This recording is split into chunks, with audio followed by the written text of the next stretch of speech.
Okey, so untuk video kali ni pula, cikgu akan berkongsi tentang aplikasi kepada muatan haba tentu. Okey, aplikasi muatan haba tentu, okey, specific heat capacity. Okey, jadi dekat whiteboard ni cikgu ada kongsikan 4 jenis ataupun 4 situasi yang melibatkan muatan haba tentu. Okey. Kita tengok yang pertama adalah bayu laut. Okey, kejadian bayu laut. Okey. Jadi kita tahu bayu laut ni berlaku pada waktu siang. Okey, waktu siang bila matahari terik. Okey. Jadi macam mana boleh berlakunya muatan bayu laut ni? Okey, disebabkan perbezaan muatan haba tentu lautan dengan daratan. Okey. Jadi kita tahu lautan ni terdiri daripada air, manakala daratan terdiri daripada tanah-tanah, okey, bangunan, konkrit dan sebagainya. Okey, jadi untuk muatan haba tentu daratan ni, muatan haba tentunya nilai dia adalah kecil. Okey, muatan haba tentu daratan adalah kecil. Manakala untuk lautan, muatan haba tentunya adalah tinggi. Okey. So, jadi cikgu pakai simbol C sebab kita dah belajar dekat video sebelum ni. C ni merujuk kepada muatan haba tentu. Simbol untuk muatan haba tentu. Okey, kita pun dah faham. Okey, untuk yang baru tengok video ni, cikgu galakkan kamu tengok untuk video sebelum ni tentang muatan haba tentu supaya kamu lebih faham macam mana nilai muatan haba tentu tu memberi kesan kepada peningkatan suhu sesuatu bahan tu. Okey. Jadi yang kita dah faham, okey, muatan haba tentu daratan lebih kecil berbanding muatan haba tentu lautan. Okay, jadi apa yang berlaku, okey, bila waktu tengah hari, okey, bila daripada matahari dah terbit tu sampai dah tengah hari tu, jadi dekat daratan ni suhunya akan meningkat lebih cepat.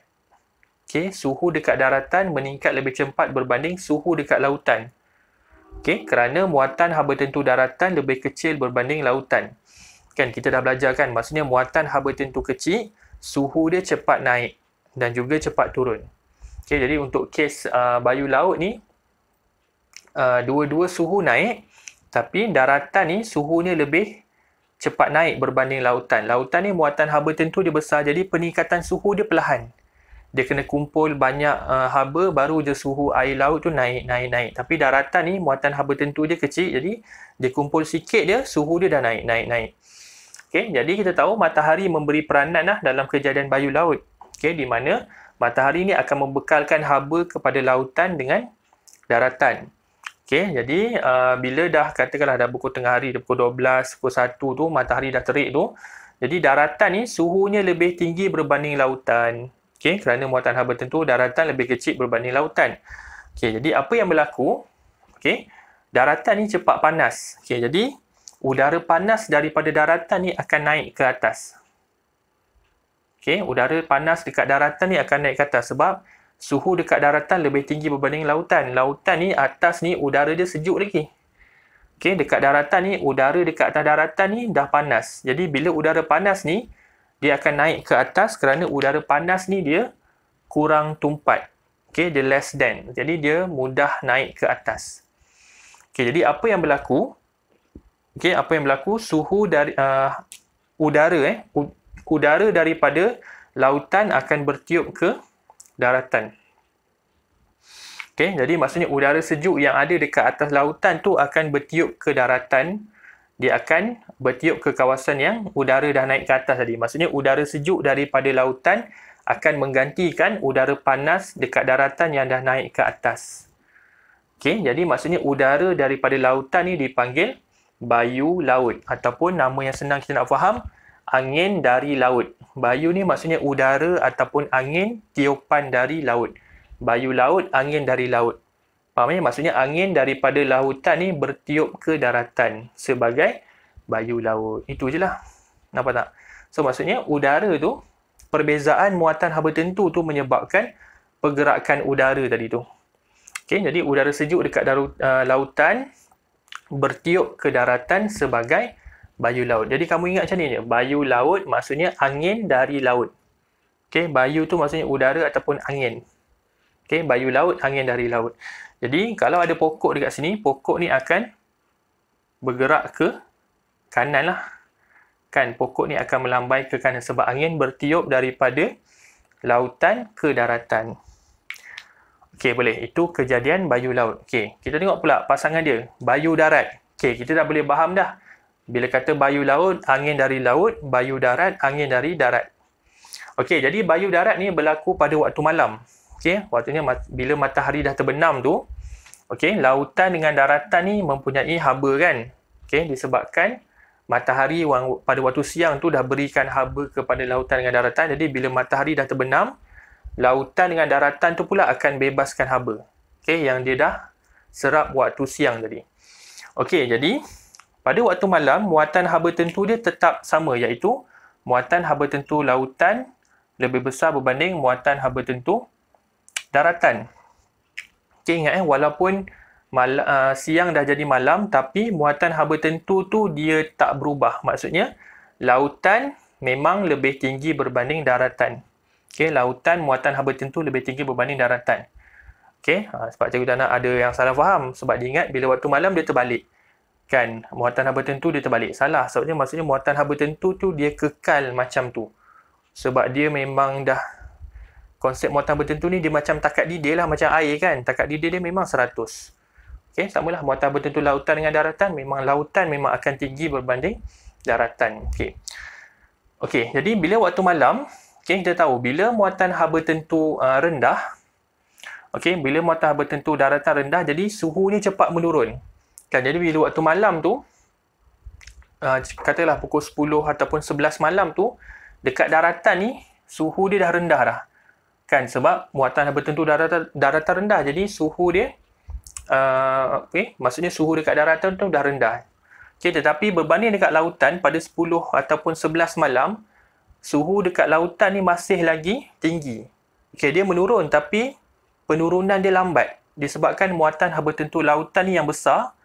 Jadi penurunan suhu lautan tu, suhu air dekat lautan tu perlahan berbanding daratan. Jadi pada pukul 10-11 malam ataupun tengah malam, udara panas dekat lautan ni akan naik ke atas. Okey, udara panas dekat lautan ni akan naik ke atas. Manakala udara dekat daratan ni dah sejuk dah sebab muatan haba tentu daratan rendah. Okay, jadi udara panas dekat lautan ni akan naik ke atas. Okay, reason dia samalah macam tadi. Sebab udara panas ni sifat dia kurang tumpat. Dia ringan, jadi dia mudah naik ke atas. Okay, jadi kamu dapat bayang tak? Okay, waktu malam maksudnya dekat lautan ni, okay, pada waktu tengah malam, pukul 10 malam, 11 malam dan ke atas, okay, udara panas dekat lautan ni akan naik ke atas. Okay, tapi dekat daratan ni dah sejuk dah sebab muatan haba tentu rendah. Okay, dekat lautan ni muatan haba tentu tinggi. Jadi pembebasan haba tu perlahan. Jadi daratan dah sejuk, lautan panas lagi.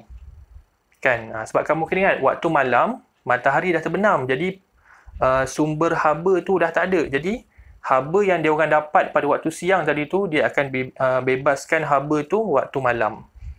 Okay, jadi daratan dah bebaskan haba dah habis dah. Lautan tak habis lagi. Sebab itulah udara panas dekat lautan ni naik ke atas. Jadi, udara sejuk daripada daratan akan bertiup ke lautan. Okay, udara sejuk dekat daratan tu akan bertiup ke lautan. Okay, udara panas lautan dah naik atas. Jadi, udara daripada daratan akan ambil alih balik tempat tu. Okay, jadi tiupan ni dinamakan bayu darat. Angin dari darat. Okay, faham tak? Jadi beza dia, bayu laut dengan bayu darat ni adalah pergerakan angin tu. Muatan haba tentu dia tak berubah. Kan? Jadi kamu kena ingat itulah. Bayu laut, angin dari laut. Bayu darat, angin dari darat. Jadi pokok ni, biasanya pokok kelapa lah. Okay? Pokok kelapa ni akan melambai ke lautan. Okay, boleh faham Ni dua contoh yang popular lah dalam aplikasi muatan haba tentu. Bayu laut, bayu darat. Okey, kita tengok pula aplikasi yang ketiga. Air sebagai penyejuk dalam radiator kereta. Okey, ini lukisan cikgu dalam radiator kereta. Okey.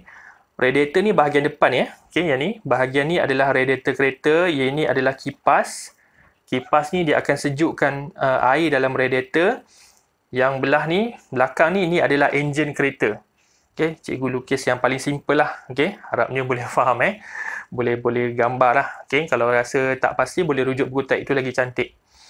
Okay, jadi bila kita hidupkan enjin kereta, okay, kita tahu dalam enjin kereta tu ada pembakaran minyak petrol, bercampur dengan udara, so dia berlaku pembakaran. So bila pembakaran dalam enjin akan menghasilkan haba yang banyak. Okey, jadi enjin tu akan jadi panas. Okey, bila enjin jadi panas, enjin tu akan disejukkan oleh air. Okey, jadi air, okey, yang 3 ni kamu wakilkan ini sebagai pembakaran lah, pembakaran yang berlaku dalam enjin tu. Jadi okey, so dalam ni ada air. Okey, cik pakai warna merah ni lah. Okey. Jadi air yang berada dalam enjin ni dia akan jadi panas. So dia akan naik ke atas. Okey, dia akan naik ke atas air tu. Okey, maksudnya air ni jadi panas disebabkan oleh dia menyerap haba daripada enjin yang panas tadi tu. Okey, jadi bila enjin panas, haba daripada enjin tu akan diserap oleh air.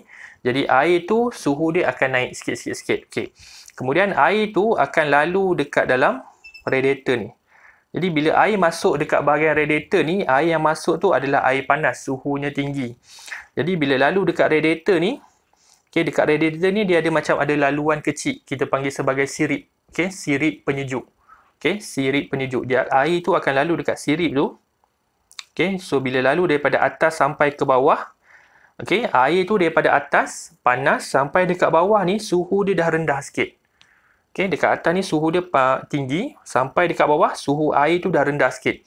Sebab okey, bila kereta bergerak, angin akan bertiup ke arah radiator. Okey, bila kereta bergerak, angin akan bertiup ke arah radiator. Jadi air dalam radiator tu mula-mula masuk air panas, keluar tu dah jadi air sejuk. Air sejuk tu bukanlah sejuk macam air batu tu, tapi maksudnya suhu dia lebih rendah lah. Kan, contohlah yang masuk tu suhu dia mungkin 70, yang keluar tu mungkin suhu dia 40, macam tu lah. Okey, jadi air ni akan masuk balik dalam enjin. Okey, dia akan ulang balik proses tadi. Faham tak? Maksudnya air tu yang masuk tu dah suhu dia dah rendah, dia akan serap balik haba daripada enjin tadi, suhu dia naik balik, kemudian proses ni akan berulang. Okey, sampailah kereta tu dimatikan enjin dia. Okey. Jadi soalan dia, kenapa kita pilih air untuk ejen penyejuk? Kan, maksudnya kenapa kita nak sejukkan enjin ni kita pakai air? Tak pakai minyak ke, tak pakai bahan-bahan lain, cecair lain. Okey, jawapan dia adalah air ni muatan haba tentu dia besar. Okey. Untuk inilah untuk kamu punya nota, muatan haba tentu air adalah 4200 Joule kg -1 darjah Celsius -1. Nampak unit untuk muatan bertentu kan panjang kan, ada 3. Okey, jadi maksudnya daripada 4200 ni, maksudnya air tu dia akan serap 4200 Joule baru suhu dia meningkat 1 darjah Celsius. Kan, contoh air dalam enjin ni suhu 30. Jadi dia kena serap 4200 Joule baru suhu dia daripada 30 jadi 31. Serap lagi 4200, 31 jadi 32. Jadi maksudnya dia boleh serap haba yang banyak dengan peningkatan suhu yang sedikit. Itu kelebihan air. Sebab tu kita pilih air sebagai bahan penyejuk dalam kereta. Kita tak pakai bahan lain. Sebab kalau bahan lain, muatan haba tentu dia rendah. Kan, bila muatan haba tentu rendah, jadi cecair tu cepat panas. Kan, baru je bergerak kereta, enjin dah panas. Kan, so terpaksa berhenti kat tepi jalan. Okay, sebab cecair tu dah panas. Jadi bila pakai air ni, dia lambat panas. Jadi bila dia lambat panas, maksudnya dia boleh serap haba yang banyak. Kan, dia naik suhu sikit je. Itu kelebihan air tu. Sebab bila kalau enjin ni terlalu panas sangat, okay, kereta tu boleh breakdown lah. Kita panggil kan, breakdown ataupun tak boleh bergerak. Okay, enjin tu dah overheat. Okay. So, jadi itulah kelebihan air tu. Okay. Jadi bila dia serap haba yang banyak, peningkatan suhu dia sikit. Okay. So, bila dia lalu dekat radiator ni, dekat sirip penyejuk ni, air tu akan, haba daripada air tu akan dibuang. Okay? Dibuang kerana ada tiupan angin kan. Bila kereta bergerak kan, angin bertiup ke arah kereta. So, jadi angin itulah yang sejukkan air dalam radiator tu. Okay. Apakah fungsi kipas ni? Okay, kamu tanyakan. Okay, fungsi kipas ni, biasanya dia akan support, dia akan bantu bila kereta tu ataupun angin tak lalu dekat radiator tu. Biasanya kalau kita berhenti dekat traffic light yang lama ataupun kita dalam traffic jam, okay, jadi bila angin tak bertiup ke arah radiator tu, jadi kipas ni akan berpusing. Okay, kipas berpusing tu untuk, sama juga, dia untuk sejukkan air dalam radiator. Okey, kipas ni kiranya macam pembantu lah. Kan, kereta tak semestinya bergerak kan. Ada waktu kereta kita berhenti kan dekat trafik light merah, trafik jam. Jadi, enjin masih lagi hidup.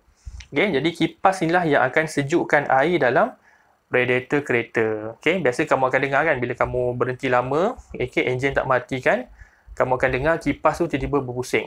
Kan, maksudnya dia berpusing tu dia nak sejukkan air dalam radiator. Okey, jadi ingatlah, biasa soalan tanya kenapa air dipilih sebagai ejen penyejuk dalam enjin. Jawapan dia, muatan haba tentu air yang tinggi menyebabkan air dapat menyerap haba yang banyak dengan peningkatan suhu yang sedikit. Itu dia punya skema jawapan untuk air. Okey, kita tengok yang terakhir pula, peralatan memasak. Okey, ni simple je. Okey, biasanya kita nak masak, kita akan letakkan frying, kita ambil contoh ni frying pan lah, kuali untuk menggoreng tu. Okey, ini pemegang yang kita pegang tu, ini kita letak minyak untuk kita nak goreng apa-apa makanan lah. Okey, jadi muatan haba tentu tempat yang menggoreng ni adalah rendah. Manakala pemegang ni, muatan haba tentu dia tinggi. Apa yang berlaku? Kan kita tahu muatan haba tentu rendah, bahan tu cepat panas. Kan, jadi bila kita letak atas api, kita hidupkan api, suhu dekat tempat menggoreng tu akan naik dengan cepat. Manakala pemegang ni, kita boleh pegang lagi kan. Bila tengah menggoreng tu, pemegang tu kita boleh pegang dengan tangan kita. Tak ada rasa panas sangat pun. Sebab muatan haba tentu, pemegang ni adalah tinggi. Jadi pemegang ni lambat panas. Kan, simple dia macam tu. Okay, biasanya muatan haba tentu rendah ni dia dibuat pada logam lah. Kan, muatan haba tentu tinggi ni diperbuat daripada penebat haba. Okay, yang ni konduktor haba yang baik. Pemegang dia penebat haba yang baik. Muatan haba tentu rendah. Okey. Jadi nampak tak persamaan antara keempat-empat contoh ni, kamu pegang konsep dia iaitu muatan haba tentu bahan atau objek tu rendah, peningkatan suhu dia cepat naik, dan juga dia cepat sejuk, cepat turun. Manakala muatan haba tentu bahan besar, suhu dia lambat naik dan juga lambat turun. Jadi cikgu harap dengan 4 contoh ni kamu boleh faham aplikasi. Ada beberapa lagi contoh kamu boleh rujuk kat buku teks. So yang 4 ni yang agak popular lah dalam aplikasi muatan haba tentu. Jadi kalau ada apa-apa komen, pertanyaan boleh tulis kat komen bawah. Jangan lupa like, subscribe video cikgu. Tolong support cikgu lah untuk motivasi pada cikgu untuk share banyak lagi video tentang fizik ni. So jumpa lagi dalam video akan datang. Terima kasih.